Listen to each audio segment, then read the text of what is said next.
I'm Brian Briscoe, host of the Diary of an Apartment Investor podcast. And this podcast is different than everything else out there. I bring together a new and an experienced investor on each episode, and I let the aspiring investor ask the questions that they need answered. So if you're an aspiring investor yourself, you probably will have the exact same questions.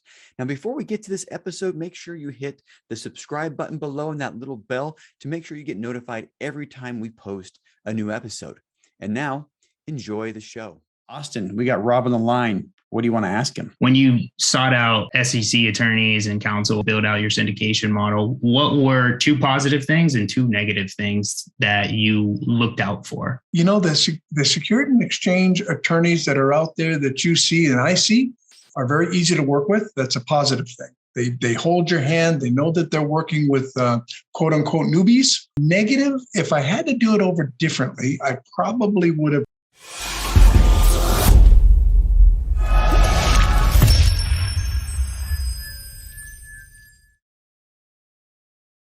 Welcome to the Diary of an Apartment Investor podcast. I'm your host, Brian Briscoe. Very excited for today's show. We got two amazing people on the line with us. We got Rob Rowsell and Austin Cook with us today. And as is our tradition, our experienced investor is always up to the plate first. So Rob, welcome to the show. Hey, thanks for having me. Excited to be here, Brian. Thanks a lot. I'm excited to have you. This is going to be a lot of fun. So do us a favor and tell us a little bit about yourself. Give us an idea of your background and history.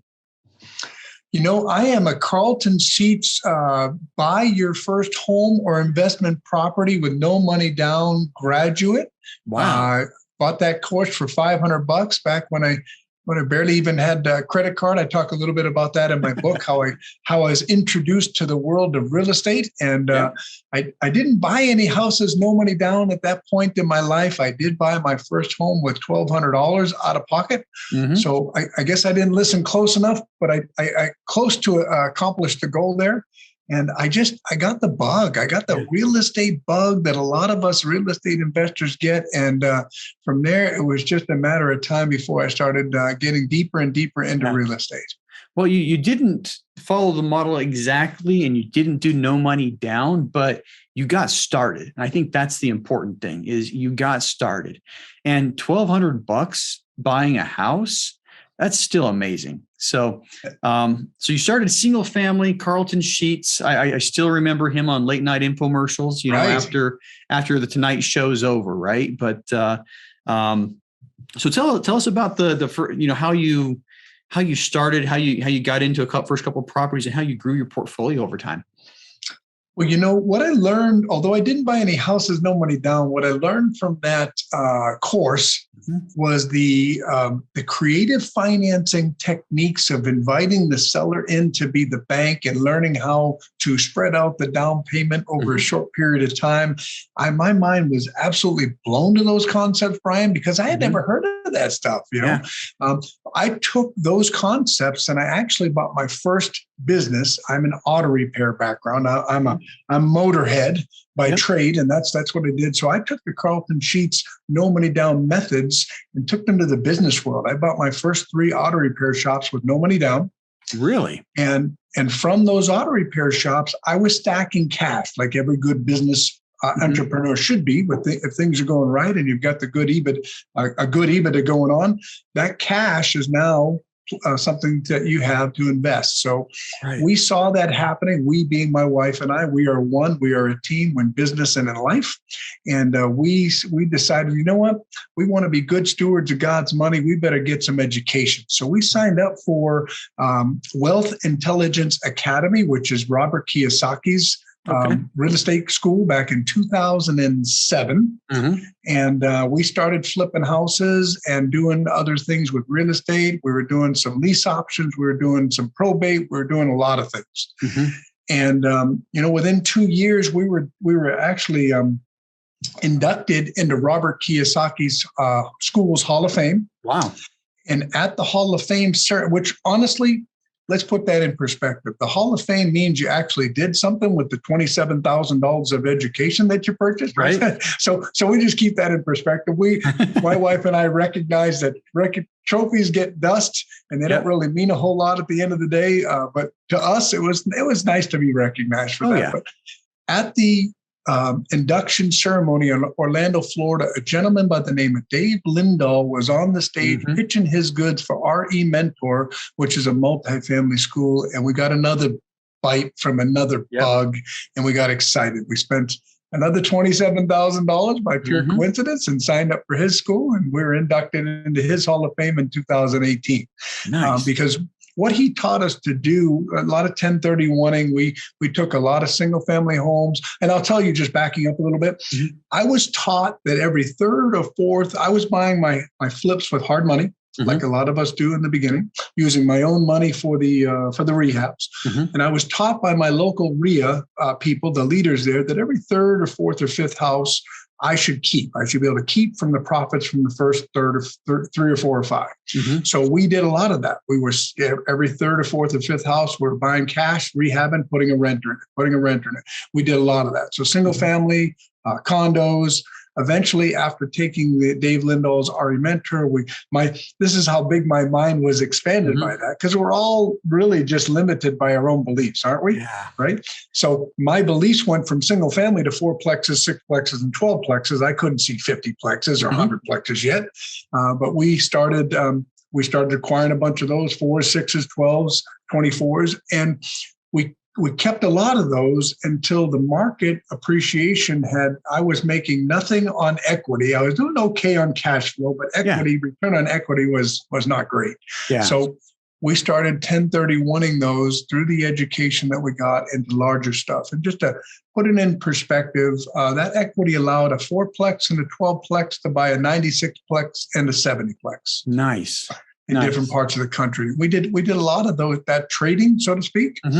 And then eventually started realizing syndication was a very, very nice way to go as well. And we partnered with a bunch of other students on a number of projects, and that's where we are, going full cycle on a lot of stuff. Nice. Yeah, there are a lot of things to unpack there. I think. Right. I'm sorry for going on and on. No, I mean, I'm absolutely captivated. I'm just the breadth and depth of stuff that you've been able to do is absolutely amazing. So I mean, if I were to unpack this, you started out with, a couple of, the Carlton sheets, the buy with no money down. You translated that to businesses, which I don't think I ever would have thought of doing. You took another course, $27,000 to pay Robert Kiyosaki and his team to teach you, $27,000 to pay Dave Lindahl to teach you. But what you have done with that information is turned it into, what probably looks like an empire to a lot of people. And then another thing that, one thing that I appreciate very much is the return on equity metric. I was, first of all, nowhere near the size of your portfolio on single families, but when my return on equity dipped below 10%, I did the same thing. It was, it's like, okay, I'm getting less than 10% on my equity. I'm going to unlock this stuff and move it somewhere else. And that's been one of the keys to my growth. Although, like I said, not quite the same level, but we're trying to get there. But a lot of good information there, and I love your story. And I should just go back up a couple of clicks, because this is so important and part of the unpacking, if you will, is from the $27,000 that I spent on education with Robert Kiyosaki. I started out wholesaling, which was another strategy, right? Which takes no money out of your own pocket. You just got to find the deals and lock it up, right? My first wholesale fee was $20,000. It didn't take long to get that $27K back. And my first portion of an acquisition fee was $48,000 to go towards the $27,000 I had paid for the multifamily education. I am a big proponent in education and the fact that we will not get it done alone. We all need a coach of some sort in many areas of our lives, as well as education on the areas that we want to excel in. Yeah, I am starting to see that more and more and more. I got a deal. I paid $25,000 for coaching, so, and it was through Michael Blanc, who's also a Dave Lindahl graduate, as I understand. Great guy. I really like him. I'm looking forward to seeing him in a couple of weeks at his Dealmaker Live again. But, and I'm not getting paid to say that. I really, really like him a lot. But end of the day, exactly like you said, my first acquisition fee was more than that $25,000 that I paid into the program. I think it was 28,000, right? So paid for the program, had an extra $3,000 and, win-win. And that was the key to unlocking, 9 more properties for us and probably a lot more for you as well. You bet. It's amazing. Again, what goes on between our ears decides where we end up in our trajectory in life, so to speak, right? So if we get so focused on the shovel, we forget about the gold that it's going to uncover when we just keep digging, right? So really, that cost of that education is the shovel. Yeah. Speaking of what goes on in our mind in the shovel, you don't focus on the shovel. I had a friend reach out to me yesterday, with something that I'm working on. And he literally told me, he's like, Brian, you're working too much in the business. You need to step back and work on the business, And it was just one of those things. It's like, you know what, you're right. And then he offered, he's like, what can I do to help you? I'm like, that's the type of friend that I very much appreciate. So, Aaron, if you're listening to this, thanks, just a shout out to you, but, that's a good friend. You bet. Great friend. But, so going back to your story, one thing I like to focus on is the transition to multifamily. What were the big aha moments you had going from, single family and auto related businesses into multifamily? Probably one of the biggest things, because a lot of us that invest locally feel like we need to touch and taste and smell and be completely involved with every one of our investments. That's the local investor, right? Like I did, like we all did, a lot, not all of us, but most of us did in the beginning. Mm-hmm. And that's what local investing, because I could drive by rehabs that were in process. I could drive by rentals that I owned that could collect rent, because I did cut my teeth as managing my own stuff in the beginning. The fact that I could remotely manage this stuff using a third-party manager and allow them to deal with the day-to-day operations of the company, and all I had to do was hop on a Zoom call once a week and just go over a dashboard, a Monday morning report. And I'll give you an example of that. I had a fire. You got 105 units, and Oklahoma City had a fire that took out a building of 16 doors. Yeah. That project was underwritten conservatively enough to where even without those 16 doors and the rent replacement from insurance coming in yet, we've been cash flowing very good on that property still. But I haven't been, that fire happened in September. I haven't been to that property yet. I will go there to meet the contractors that are doing the demo and are going to be rebuilding the building, which we'll be doing soon. But I don't have to go to that property. That's how good of a property manager that I have, of my confidence in them, of dealing with all of this drama, so to speak, of what's been going on. That's probably one of my biggest realizations is, and again, it's a limiting belief that I have to be in control of all of these doors or all of these business. An apartment complex is nothing more than a small business, right? That's what it is. It's an income-producing business. And once you look at it that way and realize you don't have to be the one running every little last detail of the business, like you said, you're working on the business, not in the business. In the business, and you can do that remotely. Yeah, it's amazing. I heard somebody who's actually on this podcast a week ago. So. Basically was talking related, multifamily investing a lot to investing in the stock market. You don't have to go on a tour of Coca-Cola's corporate headquarters to know it's a good deal. I think there's value. Somebody at the team has to be at the property. Somebody has to be out there. Somebody has to be the boots on the ground. But the nice thing about this business is, not everybody has to. And so you can manage the managers from far away. And, Zoom's a wonderful thing. It's hop on a Zoom call with your property manager once a week, talk about what needs to be talked about, and, take it from there. So the key there is finding a good property manager, which actually that's one thing that I do want to ask. What did you do to be able to find, the right property manager out of so many? You're going to get great question. You're going to get referrals from the broker that's brokering the deal. You're going to go through an interview process. You should have a list of questions. All education companies that I know of provide some sort of a 20 to 57, whatever questions there are for a property manager. And then, the best way is referrals from other investors that have had good luck. That's going to be your best resource. Used to think that it was all hush hush and we couldn't really have those types of conversations with our quote unquote competitors. Yeah. The other investors that are in these education seminars are not our competitors. They are our liaisons of information, is what I've learned. And what I've learned is it is a very giving community, first of all. Amen. But the actual chance that you and I are direct competitors on a product is almost zero. I mean, it is so minuscule that there's so many apartment buildings, so many people in the industry that there's a very small chance that we are even going to compete. And if I find out that I'm competing with somebody that I know, I'm going to pick up the phone, call them and say, hey, look, we both want this property. Is there a way we can work together? And incidentally, that's how our company started, is because I realized that I was competing with a guy that I knew. And that's what the phone call sounded like. And we worked together on one property, didn't get it, and kept on going. So yeah, I very much agree. Liaisons to information. Is that how you put it? Yes, sir. I love it. Liaisons to information. Perfect. Yeah. So one thing I want to talk to you about is what I call your big burning why. So what is your why? My wife and I sat down quite a while ago after reading the book by Tony Robbins, Money Master the Game. If anybody of your listeners has not read that book, it's a game changer. Yes. And it's not as, Tony's a rah-rah guy. This is not a rah-rah book. Tony realized that he was coaching a lot of very, very high net worth individuals. And what he realized was they were all very, very good at stacking cash, but not so much at deploying that cash intelligently. Yeah. And so that was the reason why I put the book together. Now, the book focuses a lot around stocks.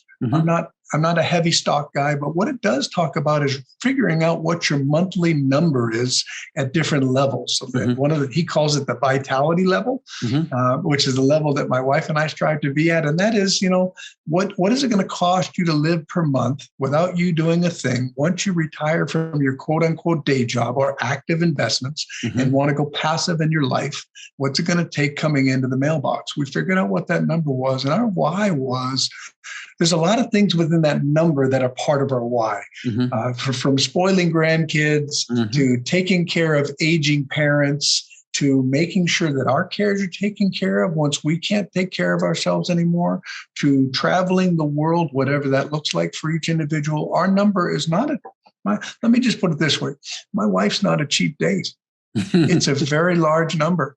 Yeah. So our why was to make sure that we had put the concentrated effort into the right things, that the mailbox was full of envelopes on the 1st to the 5th of the month that made sure that we could live that lifestyle. And that basically was our why, because there's charities involved with that number as well. This isn't just for the benefit of Rob and Claudia Rowsell. This is for the benefit of thousands, hundreds of thousands eventually. Yeah, I love it. I love it. I mean, you talked about taking care of family first, and then charities and lifestyle. A lot of good points there. And I need to revisit that and recalculate my numbers. I've only got one. I read that book probably 3 years ago, and as you brought that up, I do remember different levels. I'm going to have to revisit that one. Anyway, last question for you before we bring Austin on, and that's what's next for you. That's a great question. So. My wife and I exited our 5 auto repair shops. I didn't get into that part of our story in 2021. So I'm kind of in that riding off into the sunset mode. I say that kind of joking because I'm not retired, although I'm retired from auto repair. What's next for us is ministry. We've been praying that the Lord would just open up our eyes to what he's got in front of us. And he's made a lot of opportunities available for my wife and I to give back. We honestly believe that it isn't just treasure, it's also time, talent, and testimony, right? So we want to give our time, talent, and testimony, as well as some of our treasure, back to the communities that have treated us so well. So we're involved in a lot of stuff, both in Las Vegas, where our roots are now, where our primary residence, as well as San Diego, where our secondary place to be is, and all over the country for that matter, but mostly those 2 places. Just really seeing what leadership positions he has open for us and what he wants us to do.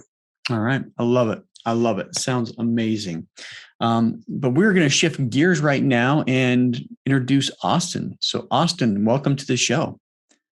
Thanks for having me on, Brad. Yeah. So do us a favor. That's a hard act to follow. I'm putting you in a terrible position right now, but I'd love to learn more about you. Tell us a little bit about yourself.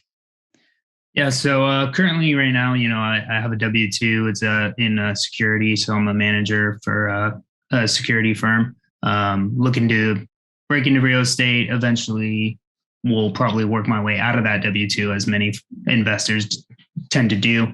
A little backstory on how I got involved with real estate is actually when I was very young. Mm-hmm. My dad died when I was 11, and I kind of took a mental snapshot of everything that we had going on at the time.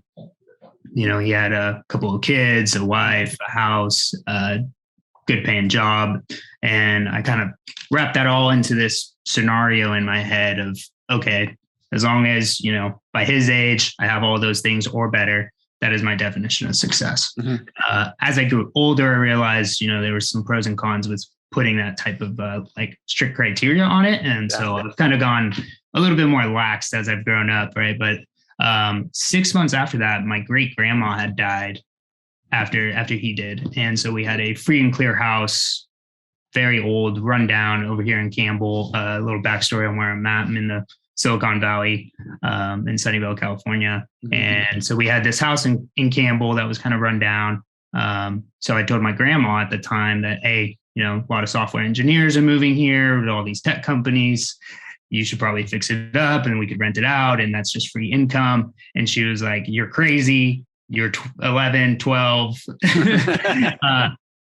Suffice it to say, didn't really listen to me until a few years later. Started working on the house. Eventually she sold it because she didn't hire professional contractors, just, stepdad and uncle, beers on the weekend type of thing. Yeah. But I've always kind of had the bug for real estate, from a very young age. And around 2015, I was waiting for a college class in a parking lot, decided to do a quick Google search on some real estate question. I can't remember what it was, but ended up on a Bigger Pockets forum. And I was like, oh, well, I like forums. So what is this, right? So I'm sure many listeners probably know what Bigger Pockets is listening to your podcast. But if not, it's kind of this one-stop shop for, all things real estate, in my opinion. I liken it to Facebook, mm-hmm. but specifically around real estate, right? Yeah. And that really for real estate, exactly. Yeah, and so that really intrigued me. There was a lot of good conversations happening on there on the forums. Ended up stumbling across the podcast, and and I wasn't much of a podcast person before, but I started watching their YouTube videos, and with Brandon and Josh, and just kind of went down the rabbit hole, and ended up that was really kind of the seed of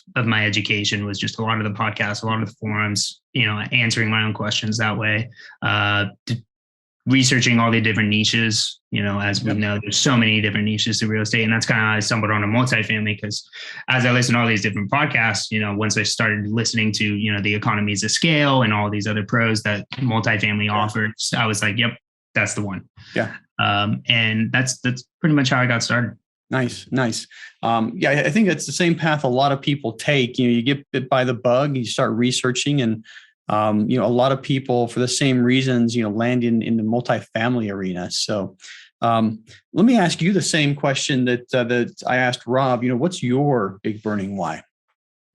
So, kind of going back to that mental snapshot, I think, for me, it's really about financial security, number one, mm-hmm. Because you never know what could happen, right? At a moment's notice, your whole life changes, right?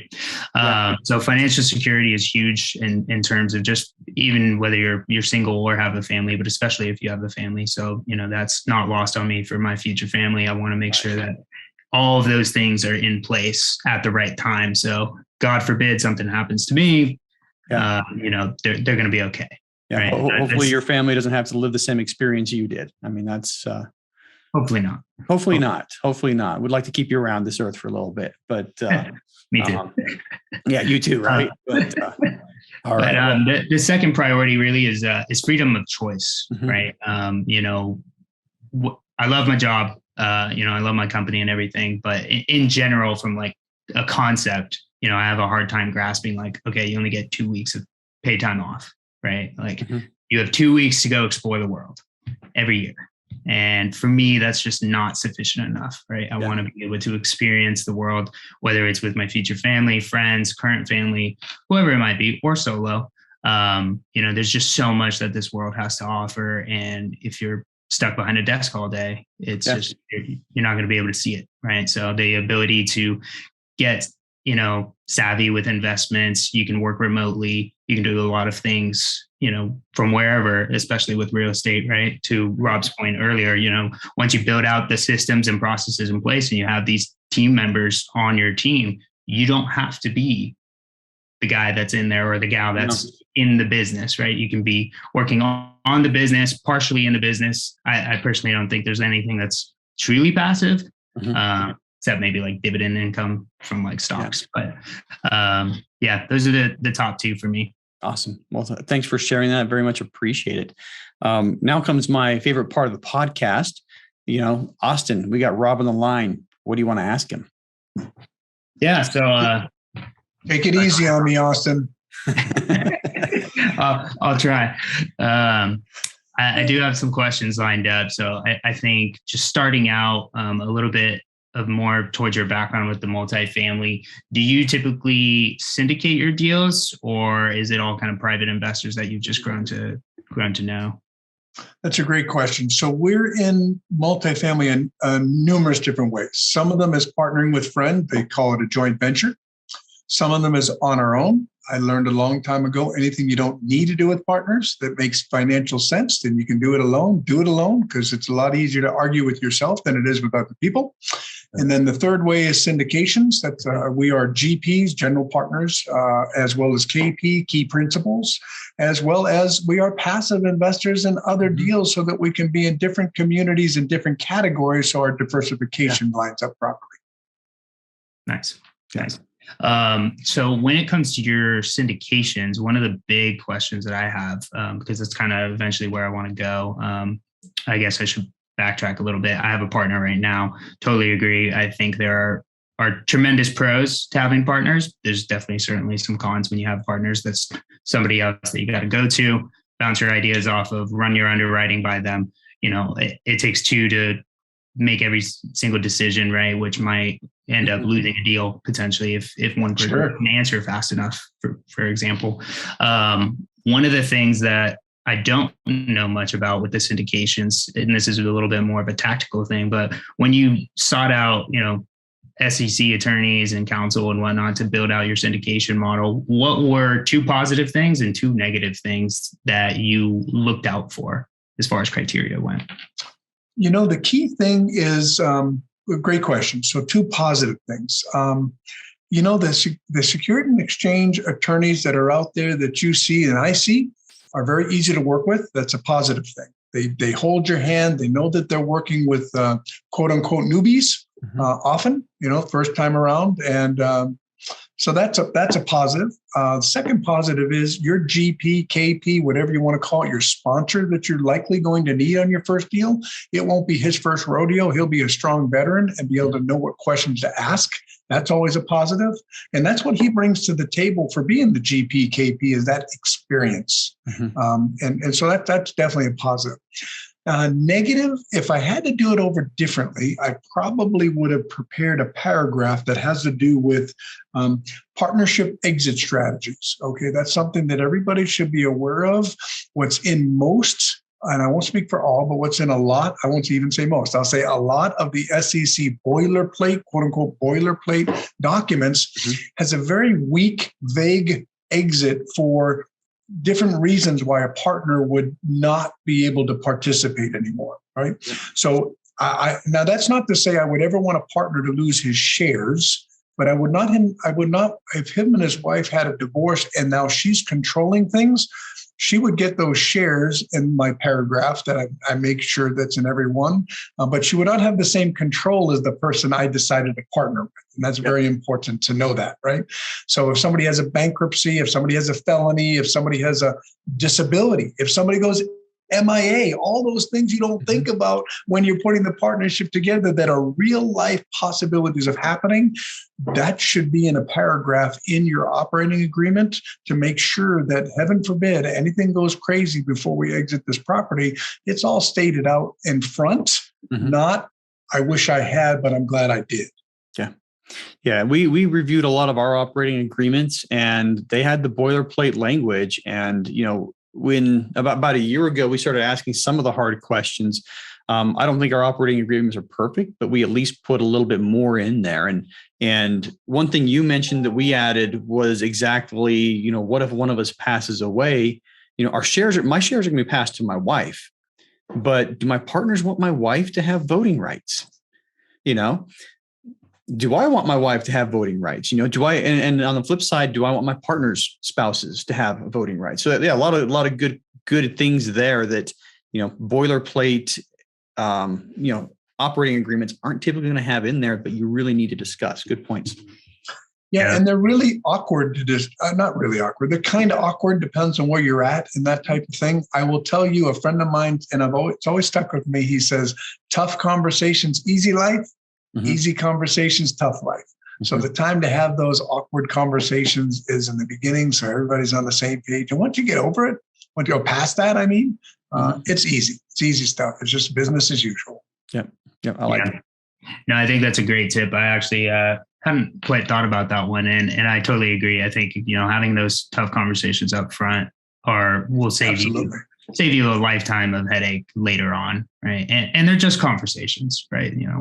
We say they're tough and all that, and they're awkward and things like that, or they might be sometimes maybe confrontational, things like that, right? But at the end of the day, it's just a conversation, right? And I think conversation. As long as you keep that in your head, that's one of my good mentors that told me, he's like, hey, it's just a conversation, just have it. You bet. And with a new partnership, the tough conversations will also reveal a little bit of character. You get to understand before you get into deals, how they're reacting when confronted with a tough conversation. Do they react by blowing up? Do they react by going internal? Or do they do they stand up to it and take it? That's also something that's very revealing on your partners. Yeah. Couldn't agree more. Fortunately for me, for my partner, we had actually worked together for a couple of years before we decided to go into this venture. Nice. It was kind of random how we stumbled into it. One day I overheard him talking to someone else about real estate, and I was like, what do you know about real estate? Wow. So it was all kind of happenstance, but yeah, we kind of got a lot of those tough conversations out of the way because we just happened to work together already. So that's wonderful. Worked in our favor. Another question I have for you, Rob, is do you utilize VAs, or do you have in-house employees for your syndications? Or if you now have in-house employees, did you ever use VAs to get started as you were scaling up in the business? How did that play out for you? That's a great question. My situation is a little bit extraordinary. I went from 47 employees when I had auto repair shops to 1 last year. And that one employee is a personal assistant that many of her tasks, quite honestly, truth be told, could be done by a VA.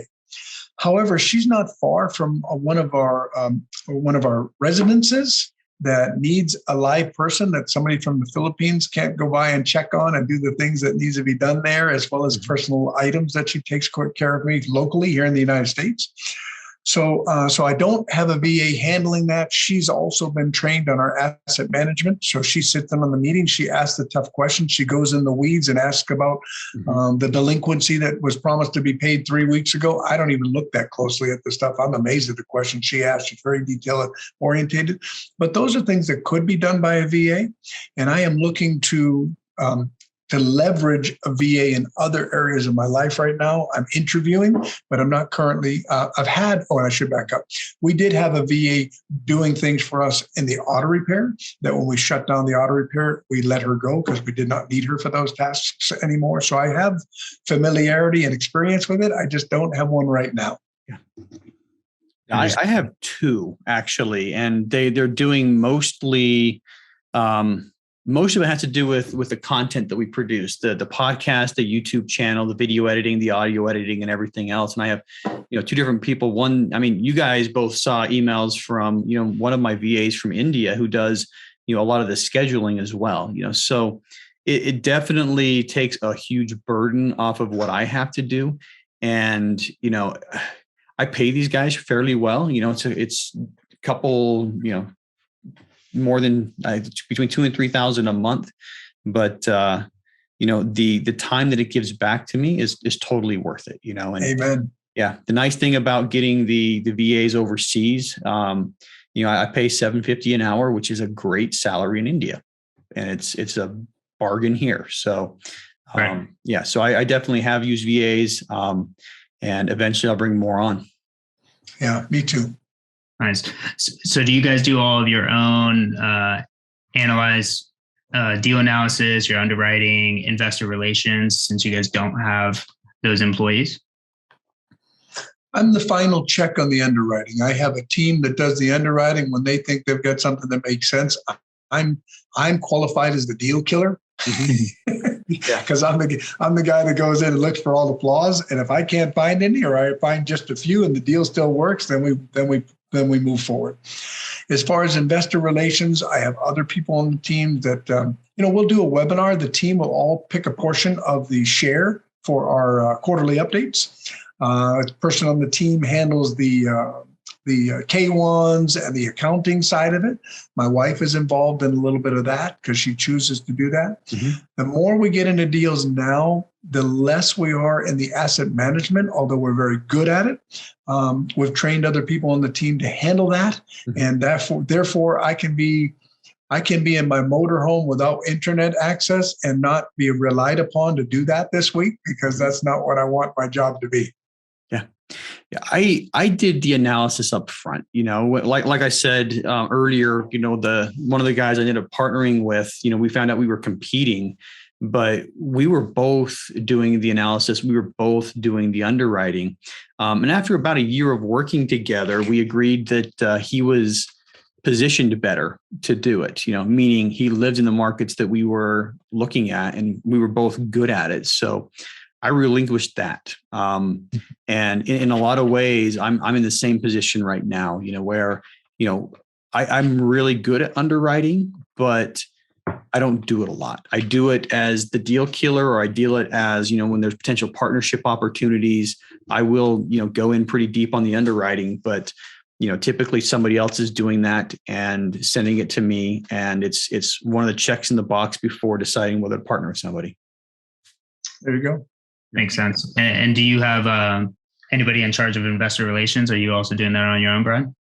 On our team, we have somebody else in charge of investor relations. It's part of, there's always overlap in responsibilities. Investor relations, they're sending out the investor reports.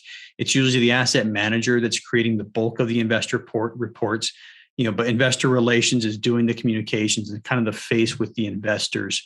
Relaying what the asset manager provides, so definitely, it's definitely a team sport. There's definitely a lot of, collaboration involved in areas where it takes, multiple people to be able to do the right thing. But asset manager basically prepares the reports. This is how the properties are operating, gives the update.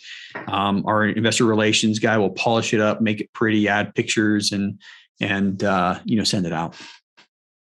Nice. Nice. Yeah. The reason why I ask is in my current job, I recently took a promotion last fall, towards the end of fall, really December.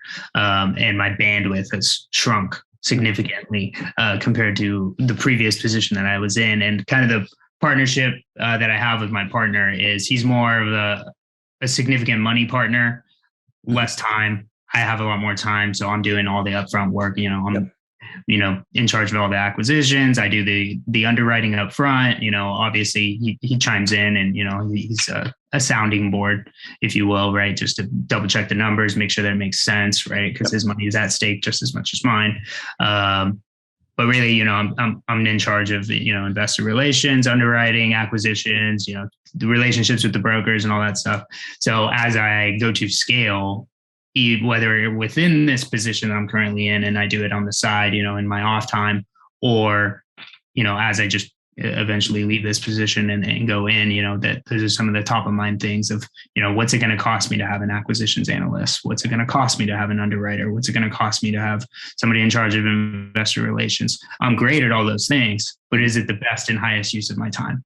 Yeah. Right. I flipped the narrative and, what would bringing those people on your team allow you to do more, than anything else, so looking back, I wish we would have hired an asset manager, a couple of years ago. We had one of our partners do it and we figured our partnership was large enough to do it. But, I think we'd be a lot better off had we made that one hire by itself. So that said, we are about out of time. So one last question for each of you. Rob, you get to go first. How can investors learn more about you? You can go to my website. It's my name, robrowsell.com. Also, Addicted to Life book. The name of my book is Addicted to Life. And for your listeners that don't know this, in 1999, I was living on the streets homeless. I am a recovered crystal meth, crack, cocaine addict, drug addict. Lord got a hold of my heart back in 1999. I haven't picked up a drink or a drug for 22 years, but I wrote a book. Page 1 starts with me in a jail cell. And each chapter takes you through my story and the principles of success that took us out of that life and will take anybody out of a life of mediocrity. It's actually a phenomenal story. You can purchase the book at my website. We also have an all-in community that meets once a month for an hour and a half. And really just goes over, I'm all about full-rounded success, Brian. So we talk about health, we talk about wealth, we talk about spiritual, we talk about multifamily, real estate, triple net leases, you name it, we go in the weeds. And It's really, really powerful. It's $397 a month. You get access to every bit of content that we've created all throughout the last couple of years behind the paywall of my website. Love for anybody to check that out. It's a phenomenal community. Awesome. And we'll put a link to all of that in the show notes. And incidentally, I am on the checkout page for your book right now. So we'll be checking that out here soon, hard copy. So Austin, same question for you. How can listeners learn more about you? Definitely. First, I would just want to say congrats on your sobriety, Rob. That's awesome. Great story to hear. Definitely interested to learn more about your journey through all of that. But really, the easiest way to get a hold of me, Brian, is probably just Instagram or TikTok. I don't have a website or anything like that, and it's just my full name, Austin Jordan Cook, or both handles. So fairly easy to find online. Very nice. Very nice. Yeah. We'll put links to your social media profiles in the show notes as well. Austin Jordan Cook for everybody. Now, if it's just Austin Cook, there'd probably be, probably 600 or 800 different ones, but throw that middle name in and you narrow it down. So, anyway, thanks to both of you for coming on the show today. Very much appreciate your time. And this was a lot of fun. Thanks for having us. Hey, if you like that episode, make sure you hit that subscribe button. But more importantly, if you haven't joined our multifamily educational community, the Tribe of Titans yet, you are missing out. So get yourself 30 days free by clicking the link below in the description or go to thetribeoftitans.info and we'll see you there.